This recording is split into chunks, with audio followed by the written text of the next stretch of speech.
அந்த ஒரு நாள் அந்த குரு பகவான்கிட்ட போய் விளக்கேத்திட்டு வந்தா இவங்க என்ன நினைக்கிறாங்க, குரு பகவான் எல்லாம் பண்ணிடுவார், நம்ம அப்புறம் கோயிலுக்கே போக வேண்டாம், நம்ம வேலை எதுவுமே பார்க்க வேண்டாம். நீங்க என்ன செலவாகுதோ சொல்லுங்க மேடம், அந்த பூஜைக்கு. they don't get it, it doesn't work like thatங்கிறது. அண்ட் வந்து இந்த ஜோதிடத்துக்கு தப்பான ஒரு அபிப்பிராயமும் மக்களிடத்துல வந்து ஜோதிடர்னா ஏமாத்துவாங்க அப்படிங்கிறதுக்கு காரணமே மக்கள் தான். நான் ஜோசியம் பார்க்க வர்றவங்கக்கிட்ட நிறைய பேர் நிறைய நேரங்கள்ல அவங்களுடைய இன்டென்ஷன்ஸ் எப்படி இருந்திருக்குன்னா மந்திரத்துல மாங்காய் விழுந்தணும். அதாவது இப்போ இப்படி ஒரு கெட்ட நேரம்னா இப்போ என்ன பண்ணணும், இந்த கெட்ட இப்போ கார் வந்து இடிக்க பண்ணி இப்போ இந்த கார் டிரைவருக்கு ஏதாவது பண்ணிடலாம், அவனுக்கு காரே எடுக்காம பண்ணிடலாமா, அந்த மாதிரியான ஒரு ஷார்ட்கட் இதுக்கு உங்ககிட்ட வருவாங்களா? அதுல ஏதாவது ஒரு எக்ஸ்பீரியன்ஸ்? அதான் நான் டிவி ஷோஸ்ல எல்லாம் இந்த ராகுதசா பத்தி நிறைய சொல்லுவேன். அடலசன்ட் ஏஜ்ல ராகுதசா வந்தா அந்த பசங்களை ஹேண்டில் பண்றது ரொம்ப கஷ்டம். இப்ப அது வந்து ராகுதசாங்கிறது இட் இஸ் 18 இயர்ஸ். ஸோ ஒரு 13 வயசுல ஒரு பையனுக்கோ ஒரு பொண்ணுக்கோ ராகுதசா வந்தா 18 இயர்ஸ் அதை ஹேண்டில் பண்றது கஷ்டம் அப்படின்னு நான் பேசும்போது வருவாங்க, ஐயோ மேடம் என் பையனுக்கு ராகுதசா நடக்குது, நீங்க சொன்னது அதேதான், இந்த ராகுதசால கெட்டது நடக்காம என்ன பண்றதுன்னு கேட்பாங்க. நம்ம வந்து ராகுவை போய் கெட்டது பண்ணாதுன்னு சொல்றதுக்கு நமக்கு உரிமை இல்லை.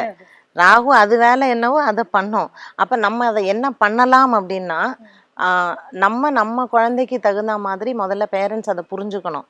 ஒரு படிக்க முடியல அந்த குழந்தைக்கு ராகுதசா, அது வந்து இவ்வளவுதான் படிக்கும்னா அது IAS தான் படிக்கணும்னு வாங்க இவங்க. அப்ப தப்பு யார் மேல? ராகு மேல கிடையாது. சோ naturally the குழந்தை is going to look like a loser இல்லையா? அதுக்கு என்ன சொல்லுவாங்கன்னா, ராகுக்கு என்ன பரிகாரம் பண்ணோம், என் பையன் IAS படிச்சு வர்றதுக்கு என்ன ராகுக்கு என்ன பரிகாரம் பண்ணோம், அதுக்கு என்ன செலவு பண்ணோம், நான் பண்றேன் அப்படின்னு. சோ இந்த இதை என்ன பண்ணுவாங்க, நிறைய பேர் கேபிட்டலைஸ் பண்ணிப்பாங்க.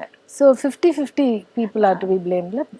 நீங்க சொன்ன மாதிரி need and greed. நான் என்ன சொல்றேன்னா, என்னோட ஒப்பீனியன் வந்து கிரகங்கள் அது வேலையை கரெக்டா செய்யும். கிரகங்கள் வந்து நீ ஏழை பணக்காரன் படிச்சவன் படிக்காதவன், நீ வந்து ஒரு பெரிய ஆளு, அந்த மாதிரி செல்வாக்கு இருக்கு, அதெல்லாம் கிரகங்களுக்கு கிடையாது.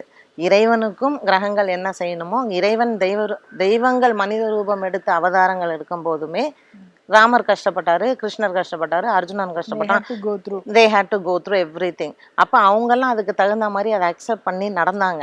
ஆனா நம்ம ஆளுங்க என்ன பண்றாங்கன்னா, ராகுவை எப்படியாவது காசு கொடுத்து அவரை ப்ளீஸ் பண்ணிடலாம், இல்ல கேதுக்கு என்ன வேணுமோ அதை கொடுத்து செஞ்சிடலாம் அப்படின்னு அப்படி நினைச்சிட்டு இருக்காங்க, which is a wrong notion. வந்து ராகுவுக்கு நீங்க பரிகாரம் பண்ணுங்க, நான் வேண்டாம்னு நான் சொல்லல, அது பண்ணணும். அப்ப என்ன ஆகும், கால் போகிற இடத்துல நகம் போகும், போகாமல் விடாது. You please the planet. அப்போ பரிகாரம் அப்ப நகம் போகும்போது சரி நகம் கால் போக வேண்டியது திருப்தி ஆகும், நான் இவ்வளவு பண்ணி நகம் போயிடுச்சு, என்ன தப்பா சொல்லிட்டீங்களா, நீங்க என்ன ஏமாத்துறீங்களா, அந்த மாதிரி வருவாங்களா நிறைய.